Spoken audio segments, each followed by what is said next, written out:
Hello, everybody out there in Radio Land. This is, you're listening to These Changing Times Radio. The program is Do You Know Who You Are? And this is Glenn Winningham, House of Fern. What we're talking about is I was visited by the FBI and the Texas State Police about a year ago, last March. And at that time, they told me that I am listed as sovereign in their system. And so what this program is about is basically a workshop sort of thing. So if this is how I did it and how anybody can do it. The important thing to understand is that the courts have said that we're all sovereign, everybody. I don't care who you are or what race you are, everybody is sovereign, and we have gotten ourselves involved in what the courts view to be contracts and have given up our sovereignty. And so we need to understand the nature of those contracts and quit volunteering is essentially what we have to do, and basically assert ourselves. And if we do it properly, they will recognize it, and they will, if it's done properly, they'll see you, and they will turn and run the other direction. And so that's why it's Do You Know Who You Are? Anyways, for anybody that's interested, I have a show on tonight, which is Friday nights. And it's from 4 o'clock Eastern Time until 6 o'clock Eastern Time in America. Also, I have another show on Sunday nights, and that one is from 6 o'clock till 9 o'clock Eastern Time as well. So there's also, if anybody's interested, you can listen to some of my the archive programs in the archives directory at These Changing Times website. I've also got some groups. I've got a group on These Changing Times website. You can contact me there. I've uploaded a few files and things like that. I've also got a couple private groups at Yahoo and Google. They're called Administrating Your Public Servants. Both of them are called the same thing. One's at Yahoo and one's at Google. You can go there and request to join. I've got a YouTube profile. I've uploaded about 100 YouTube videos, and the YouTube profile is Sovereign Living, and my email address is engineerwin@gmail.com. So we're talking about color of law today. We talked about citizenship last Sunday, so now we're going to talk about color of law. And so what we essentially talked about on Sunday was how, according to the courts, we went through how we're all kings and queens, but there's actually two classes of citizens, and these two classes have been here forever. The Bible talks about them. The two classes are basically those born in the land and those who are strangers. And it was by these two classes of citizens that the children of Israel were enslaved in Egypt, and that's what they're setting everybody up for today. And when you go and do things like apply for a driver's license or a social security number or social insurance number, depending on where you live, or any number of things, you're essentially saying that you're a stranger and that you're setting yourself up for slavery. And so that's what we're going to be talking about, and we're talking about this color of law, the stuff that is out there that looks like law and acts like law but is not law, and the reasons why. We'll talk about that as well, and that's what this presentation today is talking about, is how they get us into what the courts view to be contracts. We're supposed to know the law, even at common law. Ignorance of the law is no excuse. And even at common law, if there is something that we can plead that's material to our case, like you don't have jurisdiction, if we don't do it at the proper time, then we lose that opportunity forever in that matter. And so that's why I serve them with my notices. I do it before they ever see me on the radar. And if it's done properly, they will see you and they will turn and run the other direction because they know they don't have any authority. All governments are bankrupt, or almost all of them, and they're operating under martial law, and it all comes from the Vatican. So anyways, we're talking about color of law today, and we'll go ahead and get going. If anybody has any questions or comments, they can submit them through Skype well, I think they can send them to Kat. Can you tell me how they can submit any questions or comments? Normally on Sunday nights, there's a phone number that you can call in, but obviously Kat is over in England, so you can send it to PM Walkenturtle on Skype. You can also, she's going to give me the phone number here in a minute, and so you can call in a number and you can talk to me. In the meanwhile, let's get started. Color of law. And what is color? What is something that is color? And we're going to talk about that. There is color of money. There is color of justice. Color of money is covered when we talk about money. Color of justice. There's color of title. When we talk about land, we'll talk about color of title. And in this presentation, we're going to talk about color of law. You can call Skype. A Skype phone number, it's 785-336-5190. So if you want to call in, you can call at that number. That's 785-336-5190. So we're going to talk about color of law. There's two kinds of law that is passed by legislatures these days. There's positive law and non-positive law. And positive law is law passed with a legitimate authority. It's law passed to protect the rights of the people. And we're going to go into some law dictionaries, and we'll talk about that. And then there's non-positive law. Non-positive law is colorable legislation. It applies to certain groups of people. It does not apply to sovereigns, and it operates as a contract on sovereigns. It actually, non-positive law only applies to fictitious entities. And so, again, you have to understand what's happening.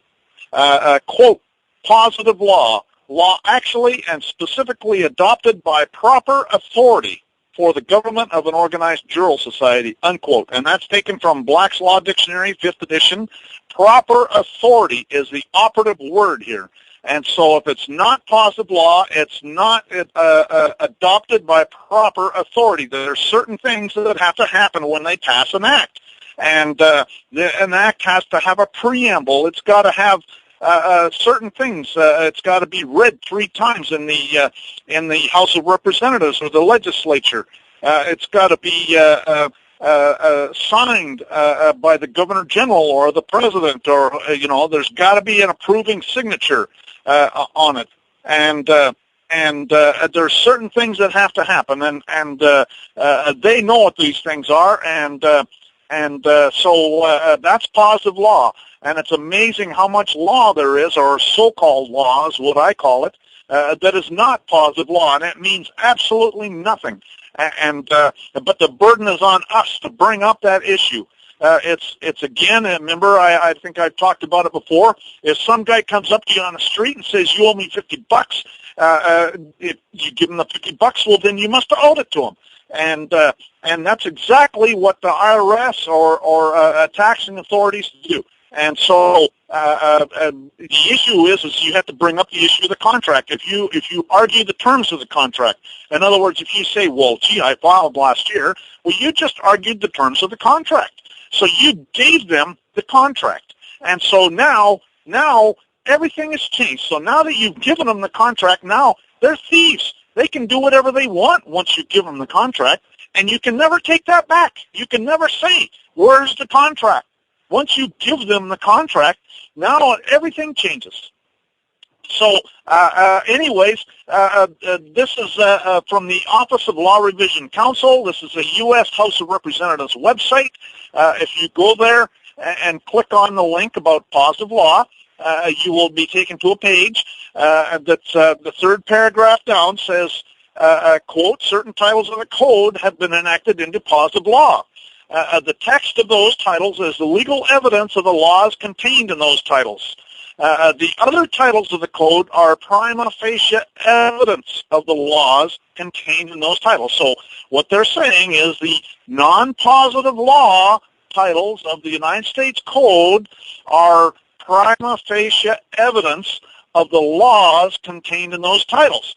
And then it has a list of titles that are enacted as positive law. The ones that we're interested in are the ones that are not positive law. Now let's look at them. For example, Title VI, Domestic Security. Those people at the airports that like to feel your genitals, they don't have any authority. Title VII, Agriculture. Title VIII, Aliens and Nationality. Title 12, Banking. The bankster thieves don't have any authority. Title 19, Customs and Duties. The same people at airports and at the borders that like to harass you and unlawfully arrest you and seize your property, they don't have any authority. Title 21, Food and Drugs. They don't have any authority.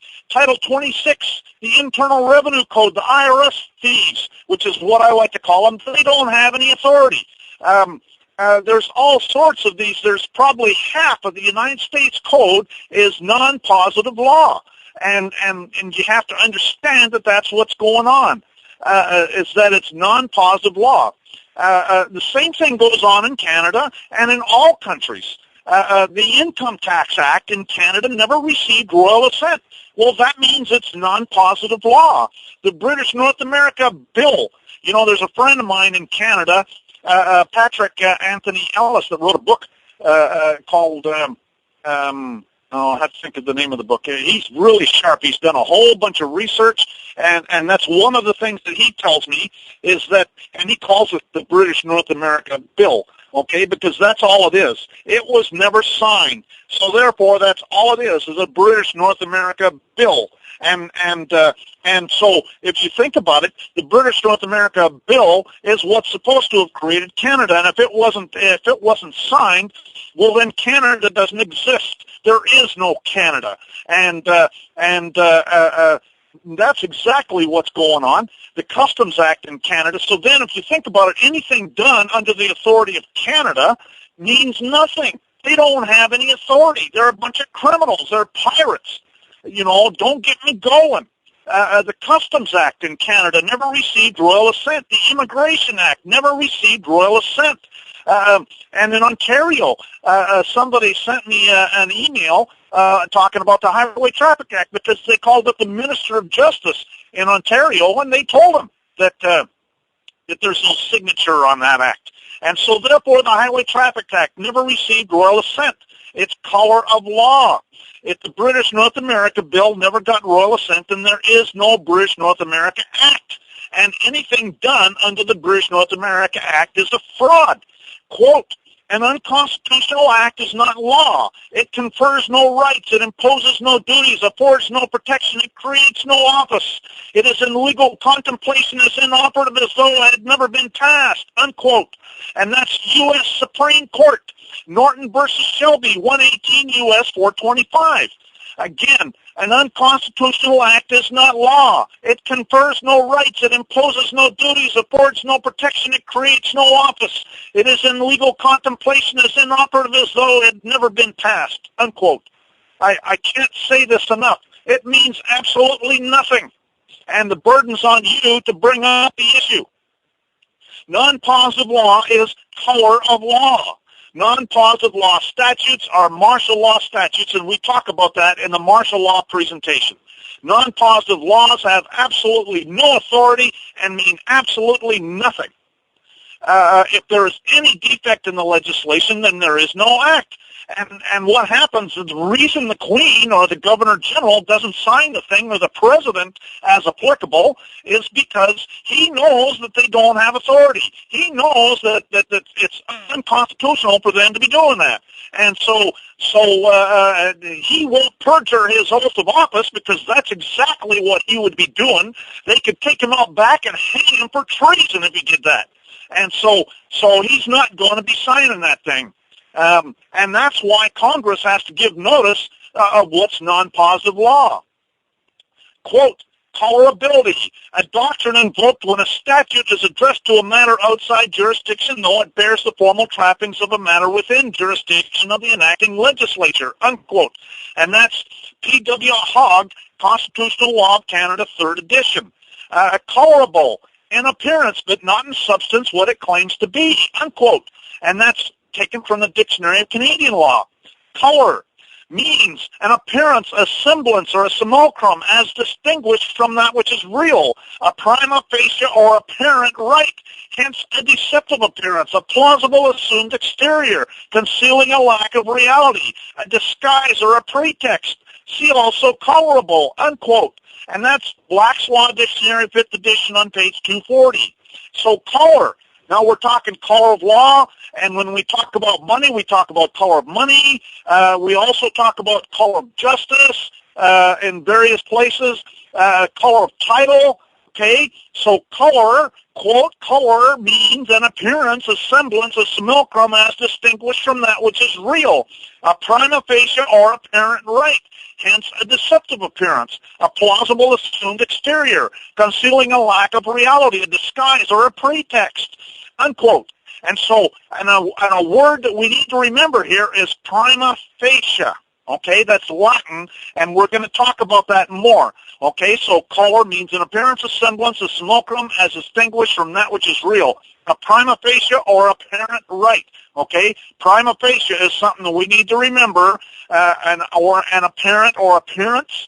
Okay, those are all words that we're going to talk about more. Okay. Colorable, quote, colorable means that which is an appearance only and not in reality what it purports to be. Hence, counterfeit, feigned, having the appearance of truth, unquote. That's Wendell versus Flynn, 196 Oregon Reports, page 654. And that's also found at 251 Pacific Reports, 2nd edition, page 136. Quote, color of law means the appearance or semblance without the substance of legal right, misuse of power possessed by virtue of state law and made possible only because wrongdoers is clothed with authority of state is action taken under color of law, unquote. And that's Atkins versus Lanning, a U.S. District for Oklahoma, found at 415 Federal Supplements, page 186. That's what color of law is the appearance or substance, remember that word appearance, the appearance or semblance without the substance of legal right, misuse of power possessed by virtue of state law and made possible only because wrongdoer is clothed with authority of state is action taken under color of law. Quote, remember I told you about prima facie, and we talked about that earlier when we were talking about color, okay? Well, now we're going to talk about prima facie, okay? Prima facie is Latin, and it means at first sight, on the first appearance, on the face of it, so far as can be judged from the first disclosure, presumably, okay? Presumably. That's another word that we're going to talk about, and we talk about it when we go through the martial law presentation as well, okay? A fact presumed to be true unless disproved by some evidence to the contrary, unquote. And so, and that's found at State Ex Rel. Herbert versus Wims, 68 Ohio Appeals, page 39, and it's also found at the 38 Northeast Report, 2nd edition, page 596, and that whole thing is taken from Black's Law Dictionary, 5th edition, at page 1071. So, prima facie means at first sight, on a first appearance, on the face of it, so far as can be judged from the first disclosure, presumably a fact presumed to be true unless disproved by some evidence to the contrary, unquote. And that's what my procedure does. Is it, remember, there's presumed, a fact presumed to be true. And so my procedure defeats their presumption and takes away their prima facie evidence, and by evidence you build a case with evidence that you can submit to the court that defeats their presumptions and puts them in the position that they've got to honor their oath of office. And in fact, if you've done it properly, you can have their butt in jail.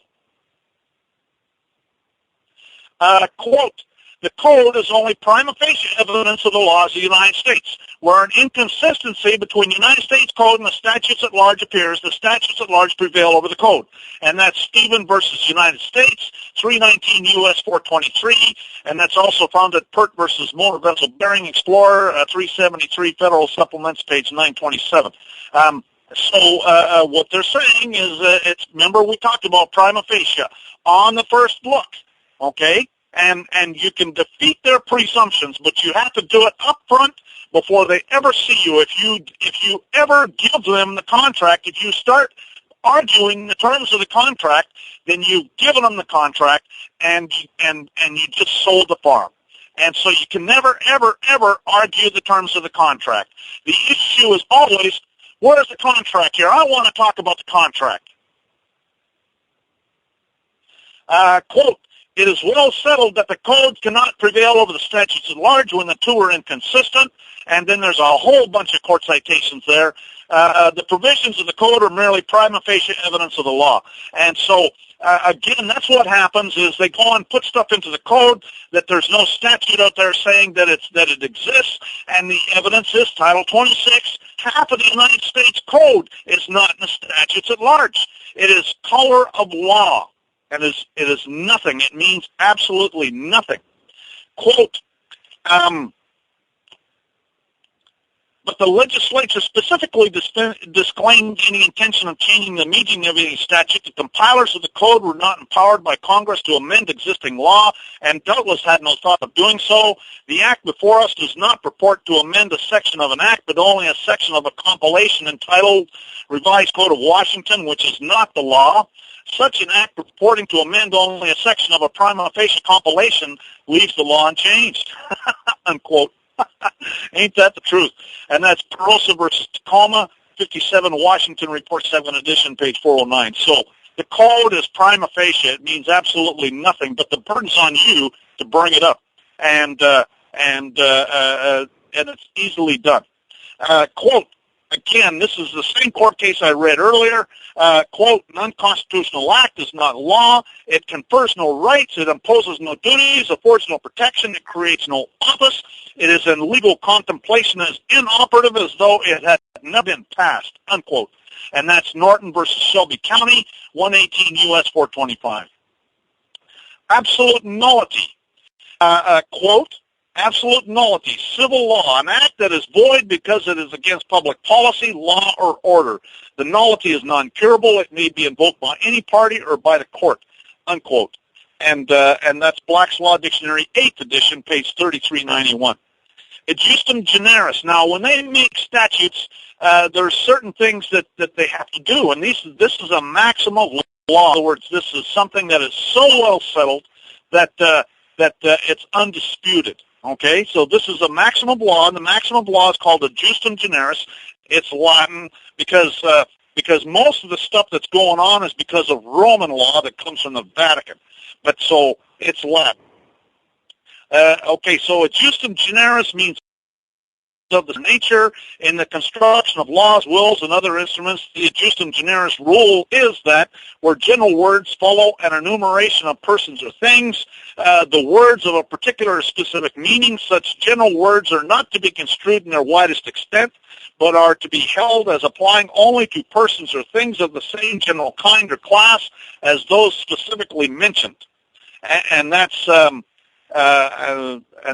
Black's Law Dictionary, 4th edition, page 608. For example, if a law refers to automobiles, trucks, tractors, motorcycles, or other motor-powered vehicles, then vehicles would not include airplanes since the list was land-based transportation. And here's Black's Law Dictionary, 8th edition, talking about adjustum generis, and this is found on page 1568. Quote, adjustum generis, Latin for of the same kind or class, a canon of construction that when a general word or phrase follows a list of specifics, the general word or phrase will be interpreted to include only the same type as those listed. For example, in the phrase horses, cattle, sheep, pigs, goats, or any other farm animal, the general language or any other farm animal, despite its seeming breadth, would probably be held to include only four-legged hoofed mammals typically found on farms, and thus would exclude chickens or any kind of poultry, actually. Okay, now, based on that, let's look at an act in the United States Code, and this is Title 26, United States Code, Section 7701. This is the definition section, and Section 7701A1, person. The term person shall be construed to mean and include, remember that word include, an individual, trust, estate, partnership, association, company, or corporation. So under ejusdem generis, then the word person shall be construed to mean and include an individual, trust, estate, partnership, association, company, or corporation. So what is an individual? It's listing a trust, estate, partnership, association, company, or corporation there, and an individual is listed with them. So therefore, an individual is a fictitious entity. It's a single fictitious entity instead of a trust, estate, partnership. A partnership has at least two or three, or could be a whole bunch. Association, company, or corporation could be a whole bunch of people. So then an individual is just one fictitious entity, and it's actually, that's a Sestake trust is what that is. So now we're going to look at something else, include, and we're going to talk about that. That was in that statute there. Include, this is taken from Black's Law Dictionary, 4th edition, page 905. Include, to confine within, to hold as an enclosure, to take in, to attain, to shut up, contain, enclose, comprise, comprehend, embrace, involve. And then it has a citation, Miller versus Johnson, 173 North Carolina Reports, page 62, Prairie Oil and Gas Company versus Motter, and that's 1 Federal Supplements, page 464, Decorated Mineral Mining Manufacturing Company versus U.S., 12 CUST Appeals. I'm not sure what that citation is, page 140, Henry Shepherd's Estate, 179 New York, page 409. I mean, there's a whole list of citations that cite this definition, okay? And that's all found in Black's Law Dictionary, 4th edition, page 905. So here's another definition of include. And this is taken from the American Dictionary of English Language, Noah Webster, 1828. Quote, include, to confine within, to hold, to contain, as a shell of a nut includes the kernel. A pearl is included in a shell. To comprise, to comprehend, or to contain, unquote. And that's, again, American Dictionary of English Language, Noah Webster, 1828. So it's not only found on, here's another one, Black's Law Dictionary, 6th edition, page 763. Include, to shut in, to keep within, to confine within, to hold as in an enclosure, to take in, attain, shut up, contain, enclose, comprise, comprehend, embrace, involve. And that's taken from Black's Law Dictionary, 6th edition, page 763. So let's go back to 26 United States Code, section 7701A1, where they're talking about a person. The term person shall be construed to mean and include an individual, trust, estate, partnership, association, company, or corporation. So therefore, that's all there is, okay? It's only an individual, only a trust, only an estate, only a partnership, only an association, only a company, and only a corporation. And that is it. There's nothing there that's not specifically listed. I see living soul listed there. And so, therefore, it's all fictitious entities, and that's the only thing they have authority over, and that's the only thing they've ever had authority over. And here's a U.S. Supreme Court case, Montello versus Saul, 221 U.S., page 455. Include, or the participial form thereof, is defined to comprise within, to hold, to contain, enclose, comprise, comprehend, embrace, or involve. It's the same thing. And then there's another maxim of law, expressio unius ex exclusio alterius. It's a canon of construction holding that to express or include one thing implies the exclusion of the other or the alternative. For example, the rule that each citizen is entitled to vote implies that non-citizens are not entitled to vote. That's taken from Black's Law Dictionary, 8th edition, page 1750. Now there's a couple kinds of citations that you're going to see. This one is a actual citation, but there's summaries. A lot of times they put these cases in a set of books called Lawyer's Edition. And the Lawyer's Edition is for lawyers, but anybody can get them. And you can find them at any law library or almost any law library, and they're very good because a lot of times the lawyer's edition will summarize things in ways and explain things in ways that the case doesn't actually say, but they're summarizing it, and it's very good. Anyways, this is the actual citation. It says, quote, "But the subpoena is in the form of an official command, and even though improvidently issued, it has some coercive tendency, either because of ignorance of their rights on the part of those whom it purports to command, or their natural respect for what appears to be an official command, or because of the reluctance to test the subpoena's validity by litigation," unquote. And that's U.S. versus Minker, 350 U.S. 179, 1956. But I like the summary way better, because the summary says, because of their respect for what appears to be a law, many people are cunningly coerced into waiving their rights due to ignorance. And that's U.S. versus Minker, 350 U.S. 179, 1956. Again, I like the summary way better because it summarizes it way better. Now, another summary, this is actual citation, quote, "A distinction was taken at the bar between a state and the people of the state. It is a distinction I am not capable of comprehending."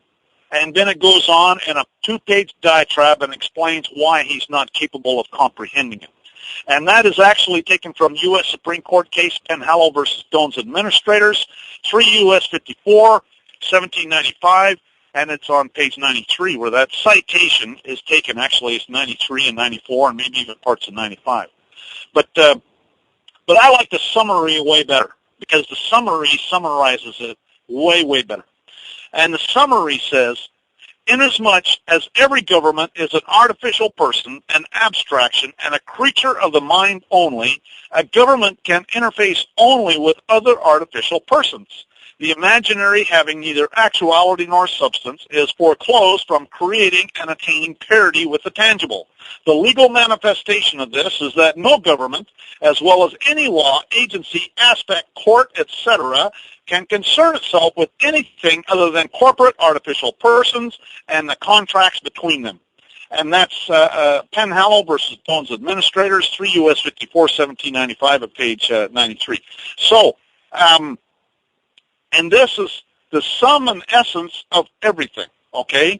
And what that essentially means is there is nothing the government can do to affect the people. And we talk about this in our citizenship citation, or citizenship presentation. All law comes from me. They have all their authority comes from me. All of their authority comes from me. It's delegated by me. They don't have a shred of authority to even look at me, much less talk to me. I am God to them, and they don't have any authority whatsoever.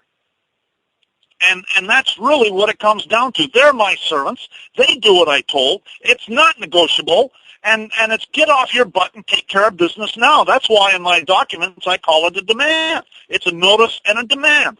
And so they don't have a shred of authority to do anything to me, and there is nothing the government can do to affect the people. And it even talks about it only with other artificial persons, okay? So anytime, and if you look at their definitions and you take into account the fact that include is limiting and the justum generis means that they have to list certain things together, the only thing that in their definitions, and that's the reason I like doing what I do, quite frankly, because I don't need to learn millions of codes, rules, and regulations because there are literally millions of them. I don't need to know all of them. All I need to do is go into their definition section and show them in their definition section that they don't have any authority over me. The only authority they have is over fictitious entities. And so go away and leave me alone. And if you do it properly, if you take away their presumptions, remember we talked about presumptions and prima facie evidence, if you take away their right to presume certain things, all of a sudden they don't want to talk to you anymore because now what was perfectly legitimate in their courts, in their eyes, now is a felony, okay? It's treason. It's sedition. It is jail time, many, many years. That's why if you do this properly, they'll see you and they'll turn and run the other direction.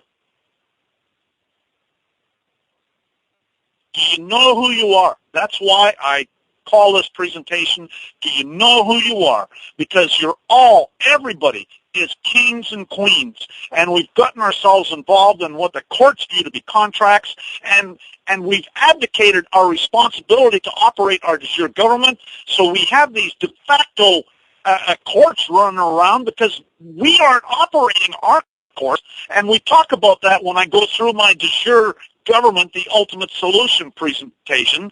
So we're not operating our courts, and so the only courts that we have is their courts, and they're not going to give us a remedy unless we jump through their hoops. And whereas we could take it into our courts, and if we do it properly, their courts will recognize it. Quote, the sovereignty of a state does not reside in the persons who fill the departments of its government, but in the people from whom the government emanated, and they may change it at their discretion. Sovereignty then, in this country, abides with the constituency and not with the agent. And this remark is true both in reference to the federal and state government, unquote. And that's Spooner versus McConnell, 22 Federal Reports, page 939. And again, there's similar statements that I see in any common law country. England, Canada, Australia are the ones that I particularly collected, but I am positive that you could go into the court records of any country and find this kind of stuff. All codes, rules, and regulations are unconstitutional and lacking in due process. And that's Rodriguez versus Donovan, 769 Federal Report, 2nd edition, page 1344. And that's a summary. That's not a citation. And again, all codes, rules, and regulations are unconstitutional and lacking in due process. Now, due process, remember, that's actually taken from the Fifth Amendment in the U.S., but that is taken from Chapter 29 of the Magna Carta. And so any common law country that applies. Quote, and this is now we'll go through some Canadian statutes. Quote, Canada, for greater certainty, includes the internal waters of Canada and the territorial sea of Canada. Well, so therefore, Canada is water. Canada is water. It has no business being on the land. And so, excuse me, again, do you know who you are? You have a bunch of pirates. They're a bunch of pirates. That's what they're saying right there, is they're pirates.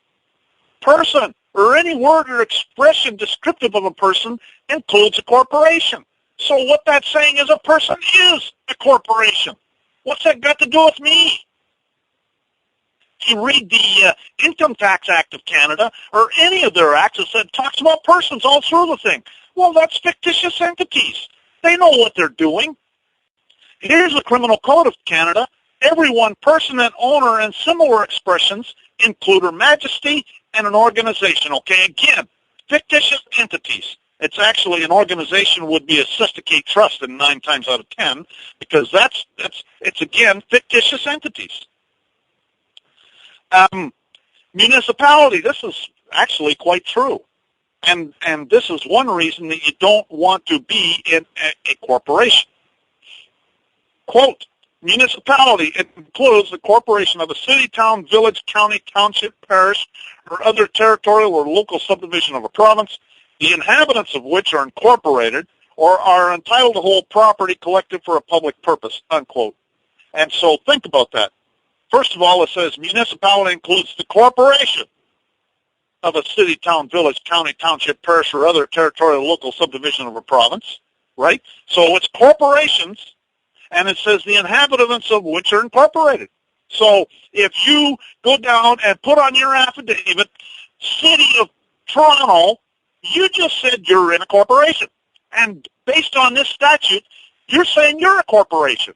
And you're saying all corporations are slaves. You don't have any rights. And it says right here, the inhabitants of which are incorporated are entitled to hold property collectively for a public purpose. In other words, you get to use their property. That's what they're saying. You don't own anything. You get to use their property. That's what they're saying. I can't tell you how many times I see that. And so I never, ever, ever say Toronto. You put down Toronto City. Or you put down the land of Toronto. Or you put down the county. Quote, this is Alberta Interpretation Act. It's the same in Alberta or any of the so-called provinces. Quote, person includes a corporation and the heirs, executors, administrators, or other legal representatives of a person. Unquote. Well, gee, okay, so those are all fictitious entities. What's that got to do with me? So all of their statutes, if you read the very beginning of the Interpretation Act, it says in any act or regulation in Alberta, these are the definitions. Driver, this is the Traffic Safety Act of Alberta. Driver means a person who's driving or in actual physical control of a vehicle. Well, okay, so if a person's a fictitious entity, I still haven't figured out how a fictitious entity can be driving a vehicle, but if you want to volunteer to be a fictitious entity, I guess it can happen. And what happened with me is I got stopped by the Calgary City Police one time, and when I showed them this, they said, okay, you're free to go. You know, it wasn't as simple as that. We talked for about a half an hour, and about 3 of the cop cars showed up, and all sorts of stuff happened. They threatened to seize my vehicle, and I told them they could go ahead and do that since they had the gun, but if they're going to violate my rights, they need to be prepared to take me over there and blow them brains out too, because by the time I was done with them, they were going to wish they did, and I'd do it all within the law.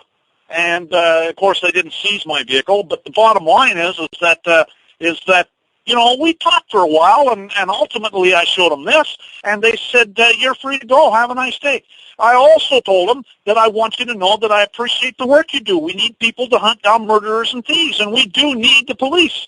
So nobody should be getting on the police's case about anything. We need the police. We need law and order. We have a duty, even at common law, to go to their aid when needed. And so we need to understand that, understand the proper order of things. And so we have to tell them we got to assert our rights. And you know, that's very important. Okay, so this is in Manitoba. This is Manitoba Drivers and Vehicles Act. Quote, requirement for a driver's license. It says a driver's license required to drive a motor vehicle. A person may not drive a motor vehicle on the highway unless the person holds a valid driver's license, blah, blah, blah. Okay, so it's a person. And if you go into the Interpretation Act, it says the person's fictitious entity. In the Interpretation Act of British Columbia, same thing. Quote, in an enactment, person includes corporation, partnership, or party, or the personal legal representatives of a person to whom the context can apply according to law, unquote. You know, lawyers lay awake at night to try and make it as confusing as possible. But the bottom line is a person is a corporation, partnership, or party. Now, a party, you got to understand, that means if you take a lawsuit into the court, you're going in there as a person, as a fictitious entity. And all our courts are de facto. They don't have any authority. And so you have to understand that. BC Motor Vehicle Act, quote, in an enactment, owner includes a person in possession of a motor vehicle, and it goes on from there. That's Section 1, BC Motor Vehicle Act of BC. So an owner is a person. So I never tell them I'm the owner. I tell them that I'm using this thing right now. You know, and if they want to see registration insurance, I tell them, well, if you've got a court order, and they'll say no, but we're gonna seize your vehicle if you don't.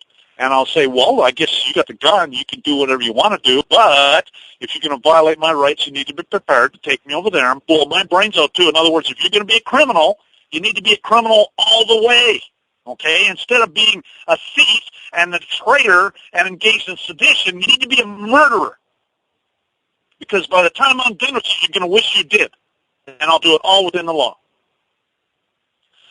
This is Section 90.3, Subsection 1, Motor Vehicle Act of British Columbia, and, you know, these lawyers lay awake at night again, and we're going to go through a presentation on attorneys, and so we'll talk about that. They're all foreign agents of the Crown, or the Vatican, actually, foreign agents of the Vatican.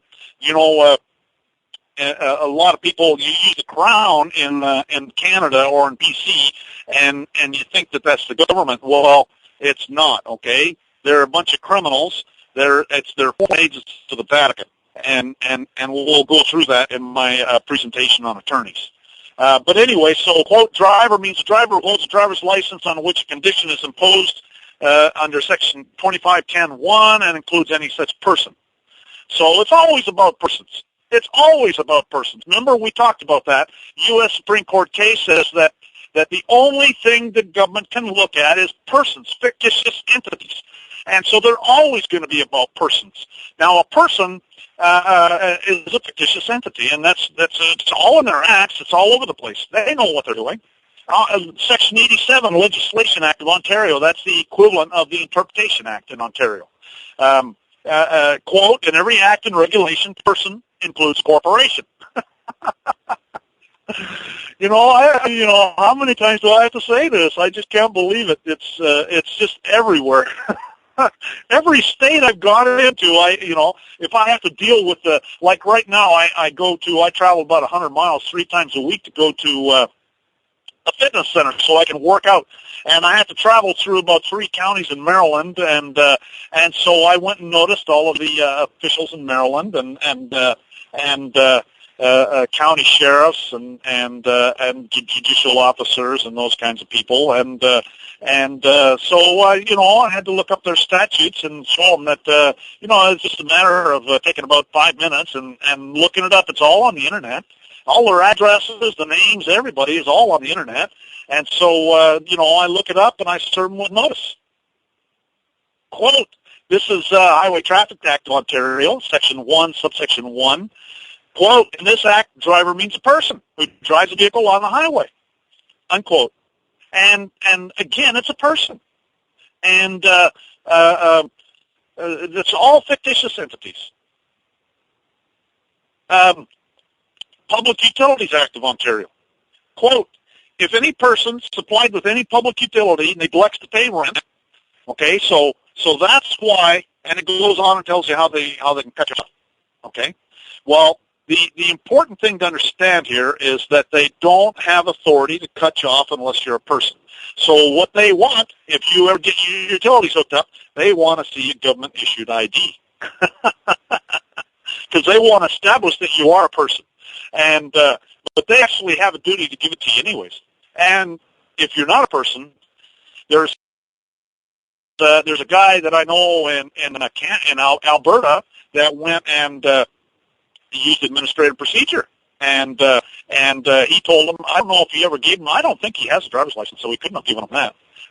So he probably didn't give him any photo ID. He probably made up his. He's got a Christian minister's ID. He's a pretty sharp guy, actually, although we disagree on some things. But anyways, he said he went and what he did was they sent a bill for his utilities, and it was to his all block capital letters with a postal code, and he wrote on the outside "refused for fraud" and sent it back to him. And then he immediately called him up and said, you guys sent me this bill, and I had to refuse it for fraud because you spelled the name in all block capital letters, and you sent it to a postal code, and that's a person. And I'm not a person. I'm not a fictitious entity. I'm a child of God.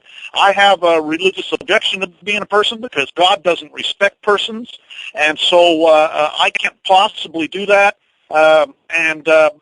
If you would send it to upper and lower case and no postal code, I want to pay the bill. I really do want to pay it, and I got the money here ready to go. As soon as you send it to me properly, I'll be happy to pay it. I want to pay it, and every month they would send him the bill. Every month he'd write on the outside "refused for fraud." Every month he'd call him up, and it went on for 16 months, and they never ever cut him off until he wound up moving. And then he moved, and he called him up and told him he was moving, and they forgave him the bill.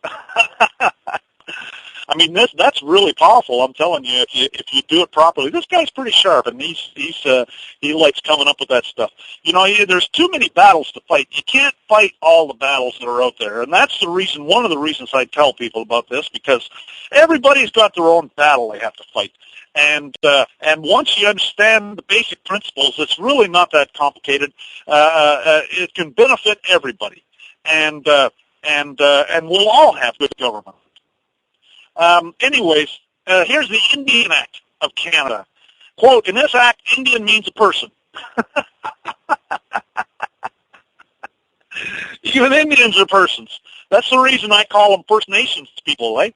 Because they're not Indians; they're First Nations.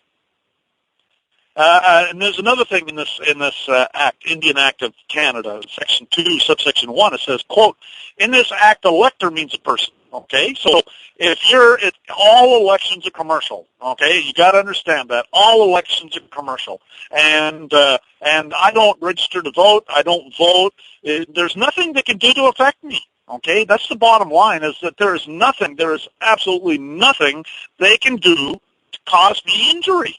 And I just make sure I send them notice. I'm not going to play your game, and I am game, and you have no authority over me. And I just go down the list, and my notices now, the latest ones I sent out are 34 pages long, legal size paper too. So you're talking, probably 150 paragraphs, and every paragraph is an estoppel certificate. Okay, it puts them into estoppel. Tells them reasons why you don't have any authority over me.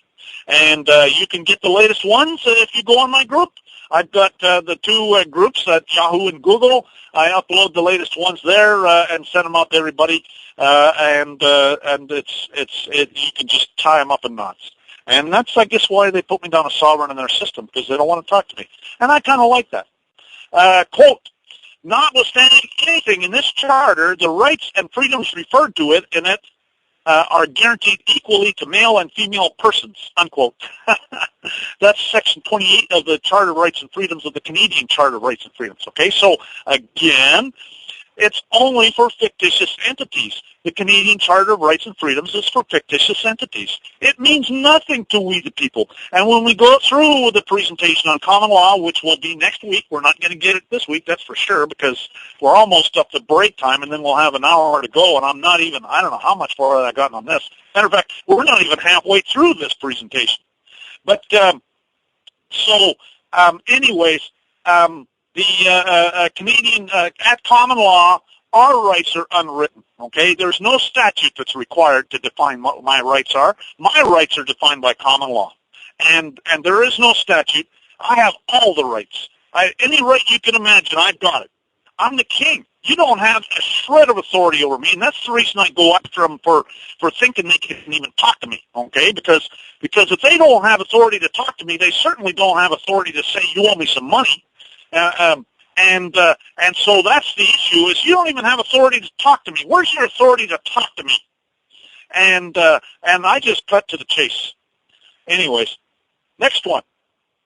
Quote, in other words, Dominion legislation, even though it deals with Dominion property, unquote, and that's Reference-Free Employment and Social Insurance Act, 1935. The case is 1937. That's found at Book 1, Dominion Law Reports, page 684, and that's actually the Privy Council. Okay, so that's in England where they're talking about this.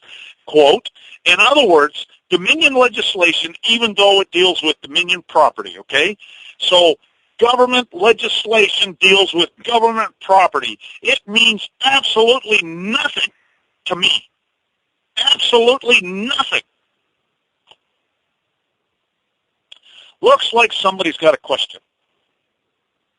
Tasha, after renouncing U.S. citizenship, would it be better to be a state citizen or an American national, or would there be a difference in rights and privileges?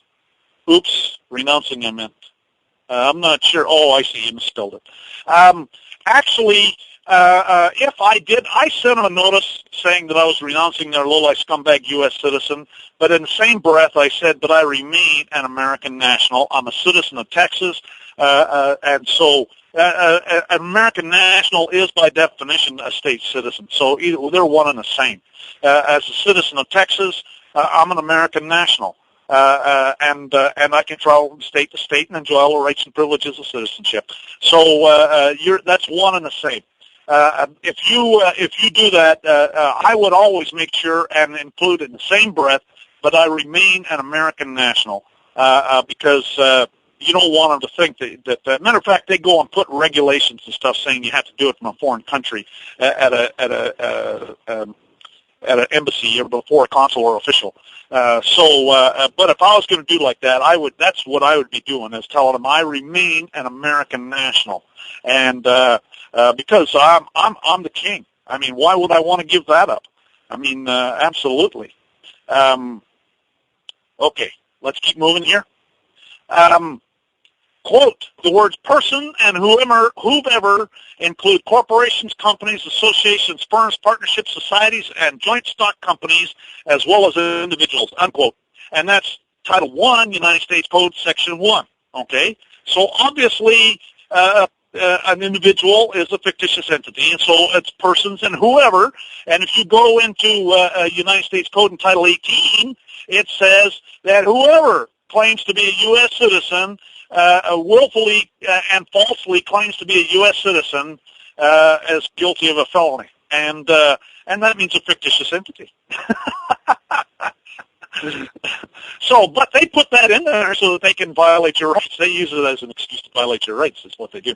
Anyways, now let's look at some stuff in Texas. Texas Transportation Code, Section 541.001 says, quote, a person means an individual, firm, partnership, association, or corporation. Again, it's a fictitious entity. It's always a fictitious entity. Every state I've been into.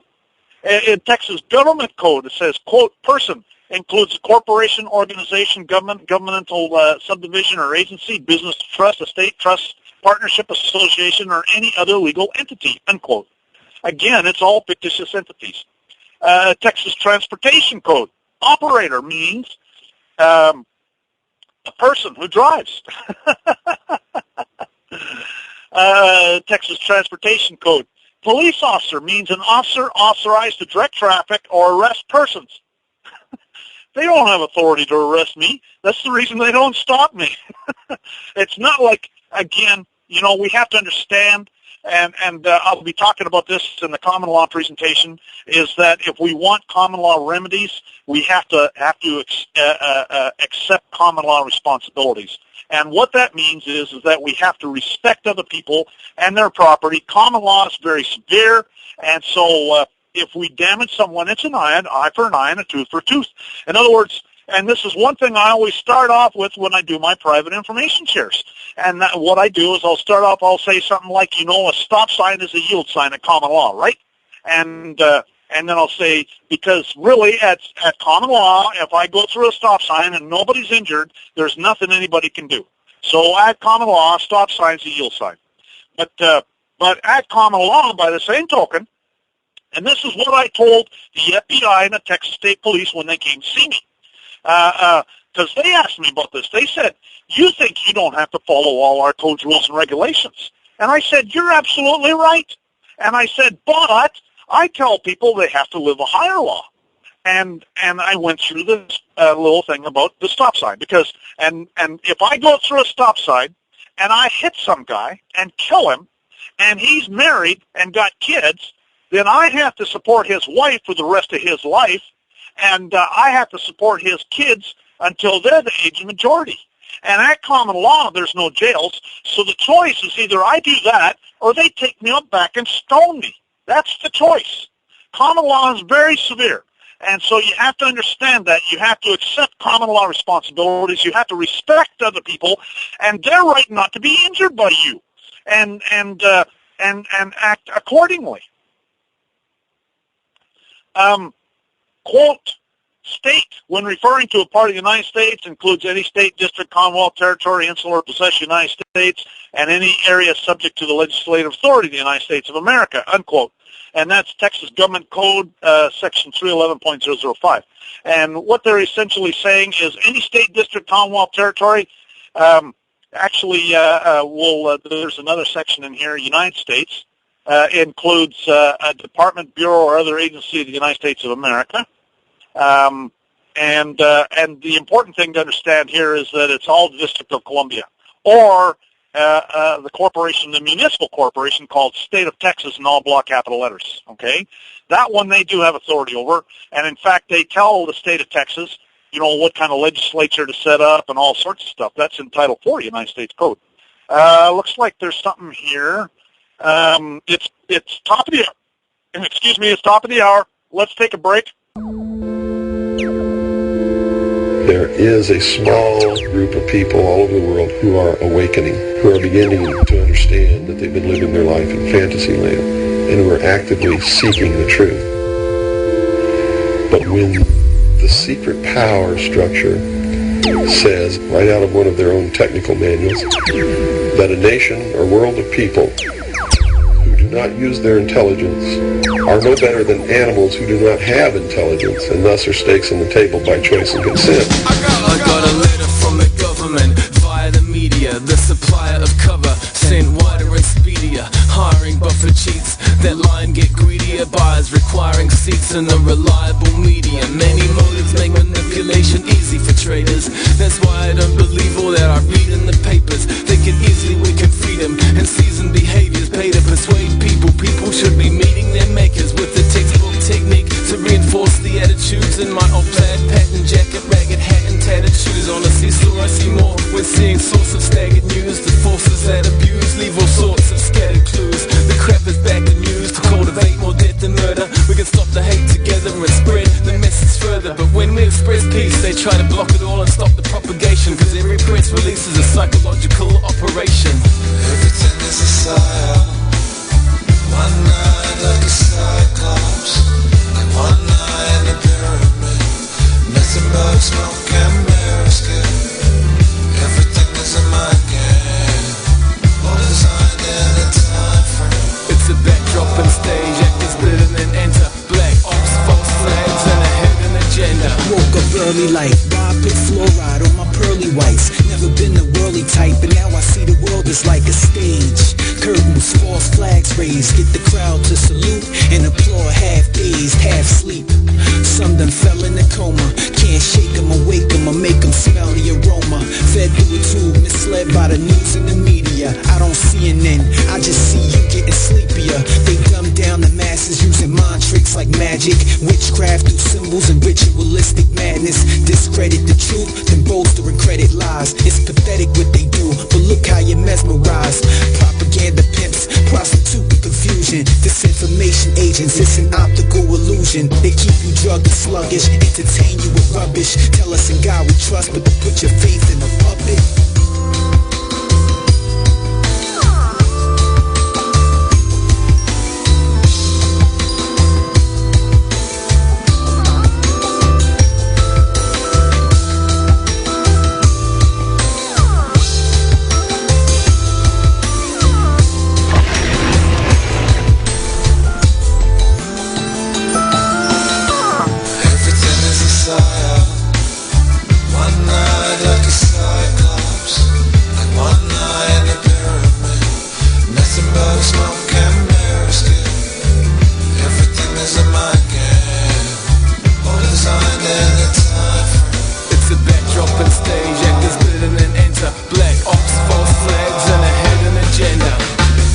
If you can control the stories, you don't need to have soldiers on street corners to control them. You can control people in their own heads and their own imagination.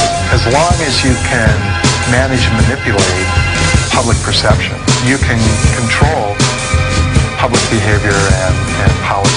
The ultimate battlefield really is in the mind.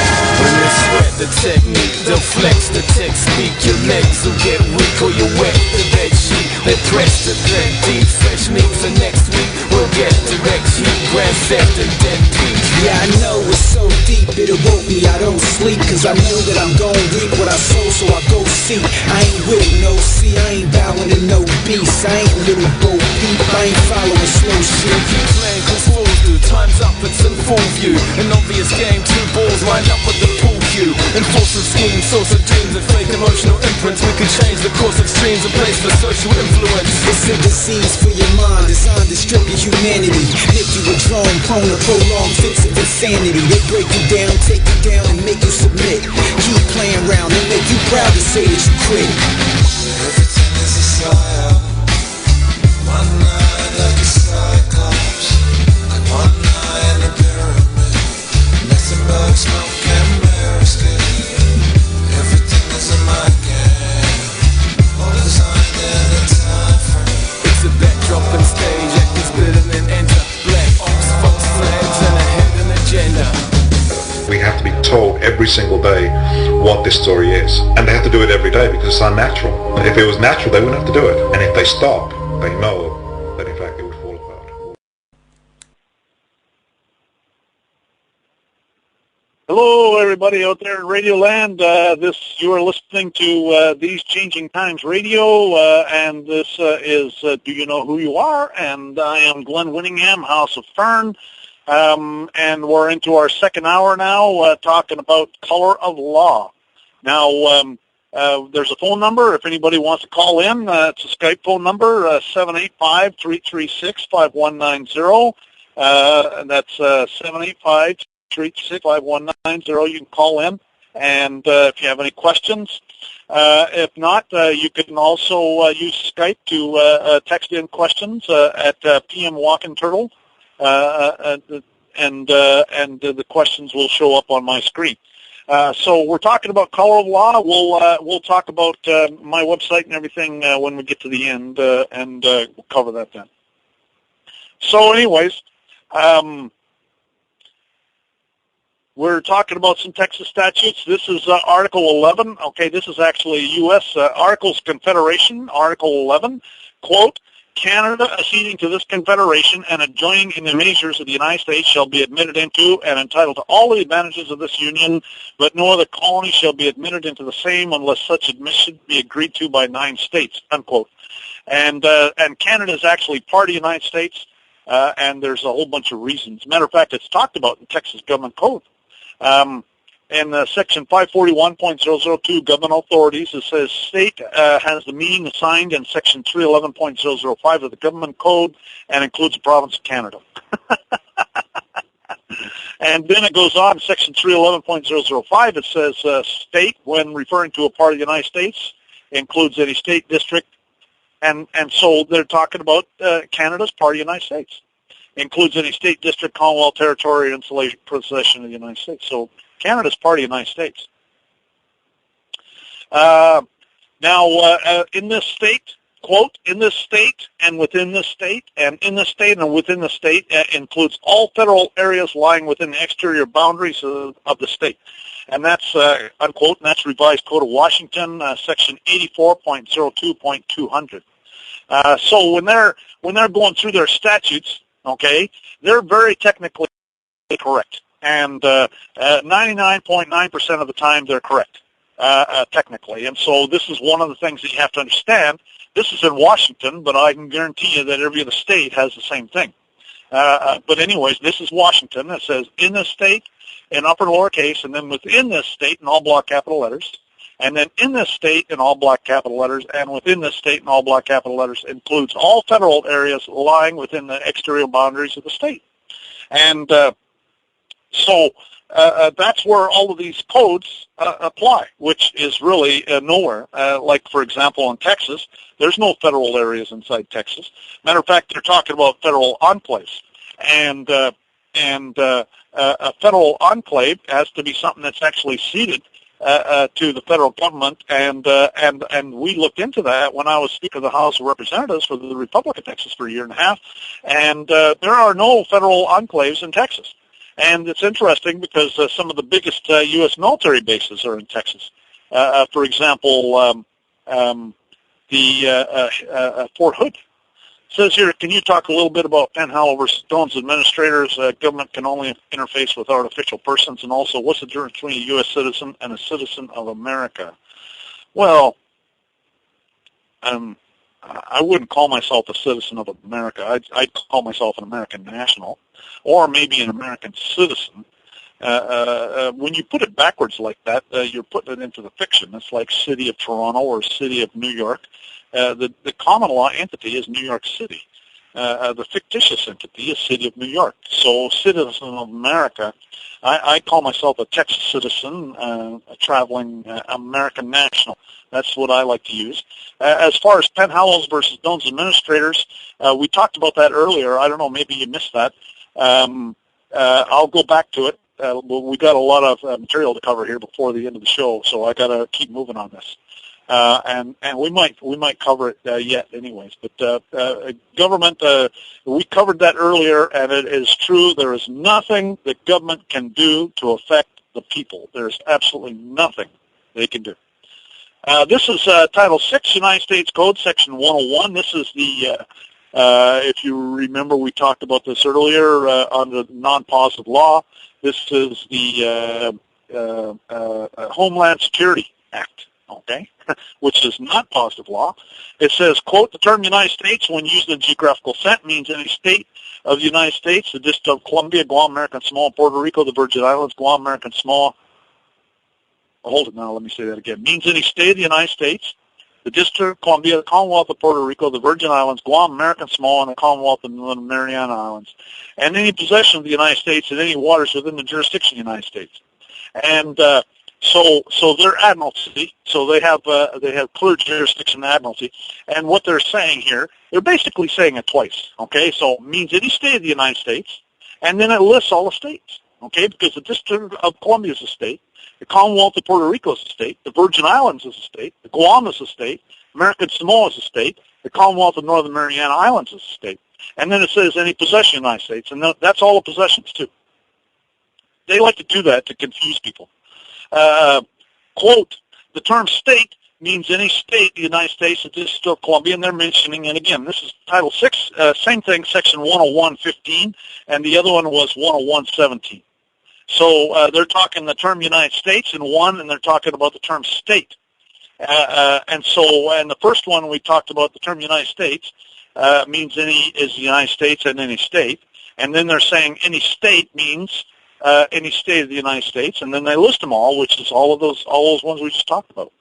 Let's see, there's another question here. I was wondering, because Chisholm versus Georgia states the citizens of America are equal. Yes, that's true, but they're not. They're the citizens of America. They're not calling them are equal and joint tenants in the sovereignty, so I was confused about that. Yeah, that's true. They are calling them the citizens of America are equal. You have to understand that Chisholm versus Georgia is about 1795, and citizenship was different then. Okay, they criminally converted it with the 14th Amendment, and everything subject to 1863 or whenever the 14th Amendment was supposed to have been approved and adopted. They turned it all upside down. So if it wasn't for that, you could say I'm a U.S. citizen and be perfectly correct. You could even today say I'm a U.S. citizen as defined by the preamble to the Constitution, but you're asking for trouble because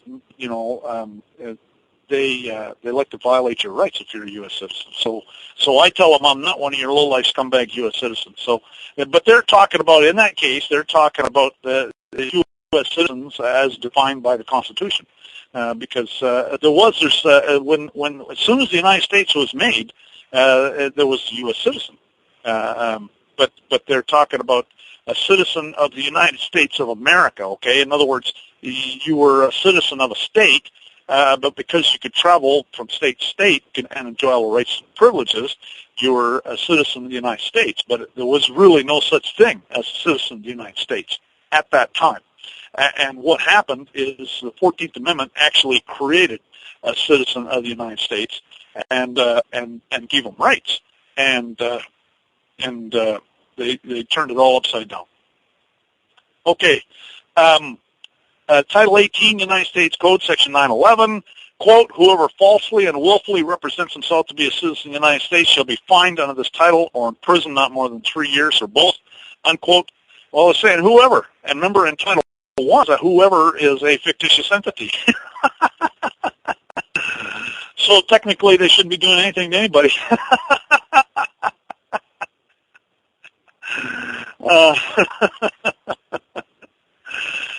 Some of the stuff they do is just so kind of funny, but it's funny until you think about that they actually take that stuff seriously and they actually go and put people in jail over it.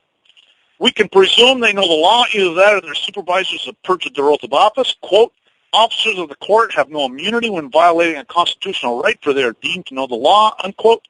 And that's Owens versus Independence, 100 Supreme Court, page 1398. They have no right to charge a fee for their so-called justice. And this is Article 1, an amendment to the Constitution for the United States of America. Quote, Congress shall make no abridging the right of the people to petition the government for redress of grievances, unquote. And that means that's talking about charging fees, filing fees, and they have no right to charge filing fees. Okay, they have no right to do anything to us except by the common law. Quote, no person shall be deprived of life, liberty, or property without due process of law, unquote. And that's Article 5 of the Amendment for the Constitution for the United States. And the reason I call it Article 5 an amendment and Article 1 an amendment is that because that's how it's talked about in the Constitution. And the reason I know that is because I have a certified copy of an 1819 Constitution that has a 13th Amendment in it. And so I take it right out of there. And that's how they call it. It's Article 5 an amendment, and it's Constitution for the United States. We can, let's see here, we can presume they know the law, or that or their officers have supervisors to purge their oath of office, and this is in England or Canada, any common law country besides the United States. We talked about articles in amendment that talked about it for the United States. This is Chapter 45 of the Magna Carta, which would apply in England or Canada or Australia. Quote, we will appoint as justices, constables, sheriffs, or bailiffs only such as know the law of the realm and mean to observe it well, unquote. And so if somebody's perjured their oath, they have no right to charge a fee in Canada or England or any British Commonwealth country for their so-called justice.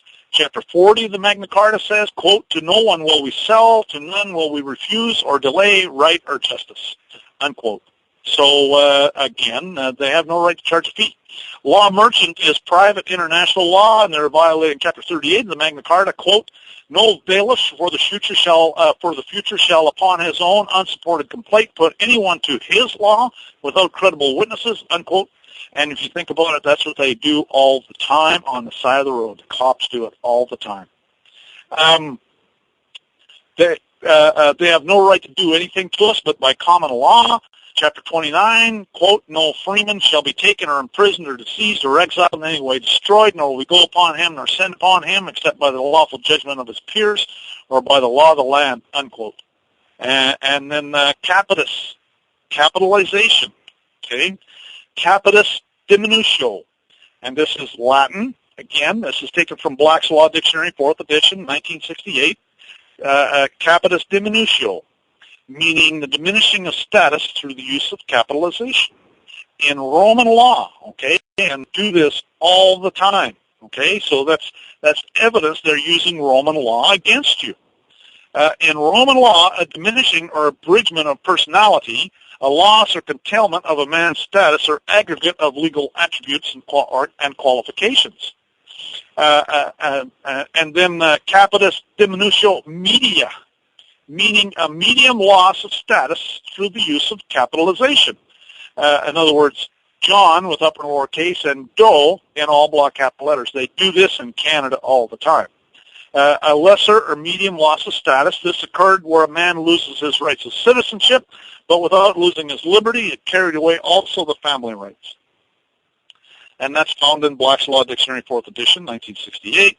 Capitis diminutio maxima. Let's see. People need to remember that Latin is the language of the dead. Yeah, no joke, eh? Dead language. That's true. Capitis diminutio maxima, meaning a maximum loss of status through the use of capitalization, and that's John Doe in all block capital letters, or Doe John, and they do that too, in both ways.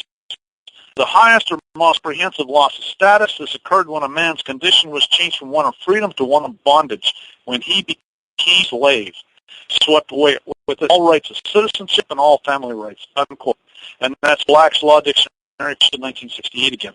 And that's what it's all about. They're trying to enslave you, and they're getting you to volunteer. That's exactly, and that's what you have to understand, is that this is very serious. You need to take it seriously, and you need to do stuff to protect yourself. And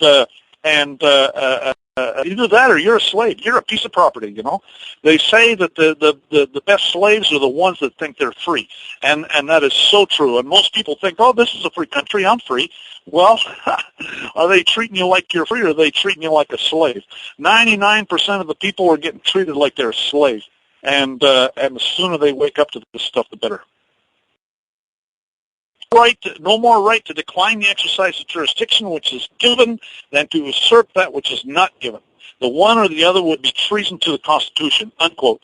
And that's Cohen versus Virginia, 19 U.S. 264. That's U.S. Supreme Court.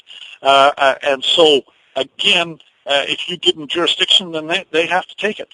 And, you know, and it's treason. It's exactly what it is. It's treason.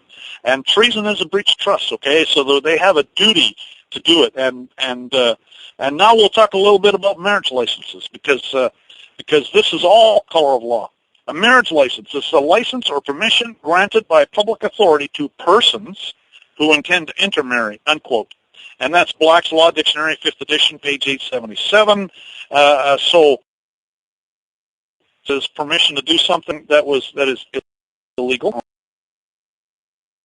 Okay. And the two persons, okay, who intend to enter. So it's obviously fictitious entities right off the bat. And then if you look up intermarry, actually it's intermarriage, okay? It says see miscegenation, okay, and that's located at Black's Law Dictionary, 5th edition, page 731. And before we get any further, first of all, I'm not a person. I will never, ever, ever get a marriage license. A marriage license, because we're going to talk about this here in a minute, and that really is a big one. But I would never, ever, ever get a marriage license, and for one thing, I'm not a person, intermarry is another debate too. But anyway, so it says intermarriage, see miscegenation. That's Black's Law Dictionary, 5th edition, page 731. And then if you go to miscegenation, it says miscegenation, mixture of races, marriage between persons of different races, unquote. Well, so I don't know how you can have a fictitious entity of a different race.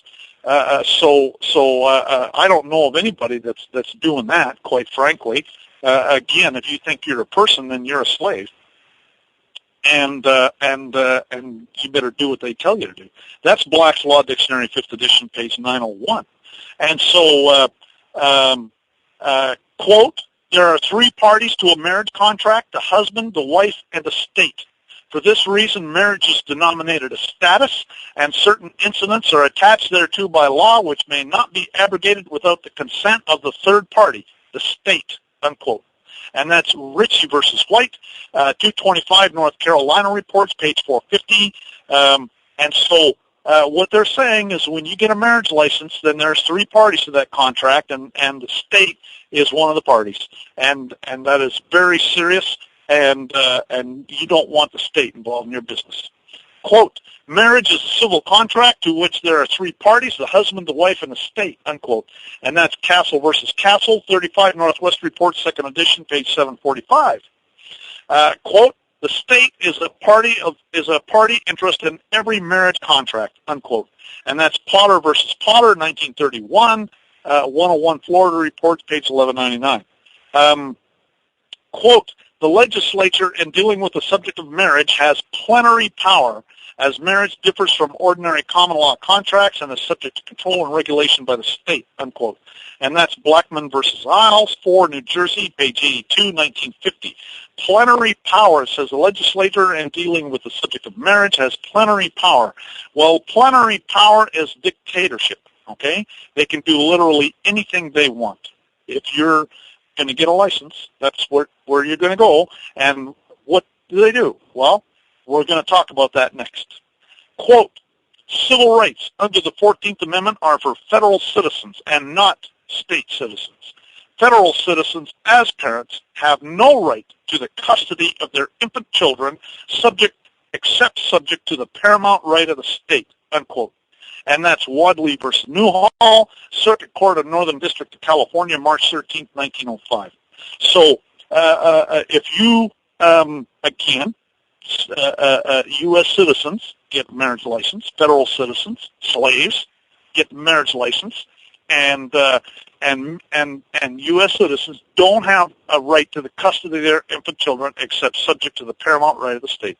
And that's why you see CPS, Child Protective Services, come in and steal your kids away, and there's nothing you can do. Quote, and another thing is that U.S. citizens can murder their unborn children. And that is found in Roe v. Wade, that landmark Supreme Court case that you hear about them talking about all the time. Quote, the unborn are not included within the definition of person as used in the 14th Amendment, unquote. And that's Roe v. Wade, U.S. Supreme Court, 410 U.S. 13. Now, it's interesting to note that if they're not in the definition of a person, well, then the unborn are actually state citizens. And so, therefore, they're engaged in genocide against the American sovereignty, and that's what I put my paperwork to. And I've been hitting them hard on that one, I can guarantee you. And so they're engaged in genocide against American sovereignty. I've seen court cases that say they have to have the appearance of justice. Well, the appearance of justice is the color of justice. We use the color of money to purchase the color of justice and get color of title for our land and our vehicles and property. Do we really own anything? Everything is in fraud. It's like Ford Motor Company. Ford Motor Company makes rules and regulations for their employee. Does that mean anything to you? What happens to you when you get involved in internal rules and regulations for Ford Motor Company? In Canada, there are two jurisdictions in Canada. This is something that's talked about in the courts. There's a geographical landmass and the juristic federal unit. And the juristic person's a corporation. Quote, the word Canada is used in Section 91.1 of the Constitution Act. It does not refer to Canada as a geographical unit, but refers to the juristic federal unit. And that's words and phrases judicially decided in Canadian courts. Quote, the usual form of a juristic person and the only one at common law is a corporation, unquote. And that's Bouvier's Law Dictionary, 1915. Quote, when the Parliament uses general words like all persons and all residents, they're only talking about persons or residents who are properly within their jurisdiction, unquote. And that's Worthington versus Manitoba, 1936, Supreme Court Reports, page 48. Quote, Parliament can only implicate a sovereign citizen by express mention or a clear implication, unquote. And that's CBC versus Ontario, 1959, Supreme Court Reports, page 204. Quote, a sovereign is not a person as far as the statute's concerned, unquote. Willis versus Michigan State Police, 105 Lawyers Edition, second edition, page 45, 1989. And so we're going through here and talking about how before we talked about how it only applies to persons, and a sovereign's not a person, okay, and they know it. And so that's all I have to do is find in their statutes that say that I'm not a person, and then plus I got court cases to support it too. This is consistent with what the courts are saying. Quote, a person is, quote, a variety of entities other than human beings, unquote, and that's Church of Scientology versus U.S. Department of Justice, 612 Federal Reports, second edition, page 417, 1979. And a person is, quote, foreigners and not citizens, unquote. And that's United States versus Otherson, 40 Federal Supplements, page 1369, 1979 as well. And a sovereign is not a person as far as the statute's concerned.